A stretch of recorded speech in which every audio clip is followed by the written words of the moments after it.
വാക്കുകൾ കൊണ്ട് ഉച്ചരിച്ച് ശാപത്തിൽ നിന്ന് പുറത്തു വരണം. അതെങ്ങനെയാണെന്ന് ഞാൻ പറഞ്ഞുതരാം. അതായത് നമ്മൾ ഇങ്ങനെ പറഞ്ഞു, നിങ്ങൾക്ക് ഒരു ശാപം നിങ്ങളുടെ പിന്നാലെ ഉണ്ടെന്ന് നിങ്ങൾ തോന്നിയാൽ, അതായത് ദൈവമേ അന്യദൈവാരാധന നടത്തി അങ്ങേ പ്രകോപിപ്പിച്ചതിന്റെ ശാപങ്ങള് എന്റെ ജീവിതത്തിലുണ്ട്, എന്റെ കർത്താവേ യേശുവിന്റെ നാമത്തിൽ, യേശുവിന്റെ കുരിശിന്റെ ശക്തിയാൽ ആ ശാപത്തിൽ നിന്ന് ഞാനിതാ പുറത്തു വരുന്നു എന്ന് വെർബലി പ്രഖ്യാപിക്കണം. വാക്കിലൂടെ വന്ന ശാപങ്ങളാണ്.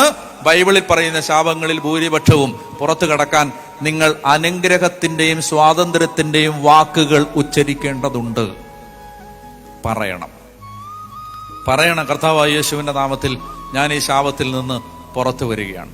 വിശ്വസിക്കണം, പറയണം. റോമർ 10:9 യേശു കർത്താവാണെന്ന് അധരം കൊണ്ട് ഏറ്റു പറയുകയും ദൈവനെ മരിച്ചവരിൽ നിന്ന് ഉയർപ്പിച്ചു വന്ന് ഹൃദയത്തിൽ വിശ്വസിക്കുകയും ചെയ്താൽ നീ രക്ഷ പ്രാപിക്കും. രക്ഷയ്ക്ക് 2 കാര്യങ്ങളാണ് ബൈബിൾ പറയുന്നത്. ഹൃദയത്തിൽ വിശ്വസിക്കണം, 2 വെർബലി ആർട്ടിക്കുലേറ്റ് ചെയ്യണം, വാക്കുകൊണ്ട് പറയണം, അത് പ്രഖ്യാപിക്കണം. വിശ്വാസം ഹൃദയത്തിൽ സൂക്ഷിക്കാൻ മാത്രമുള്ളതല്ല, വാക്കുകൾ കൊണ്ട് ഉറക്കെ വിളിച്ചു പറയാനുള്ളതാണ്. അപ്പൊ അത് വെർബലി പറയണം, പ്രഖ്യാപിക്കണം.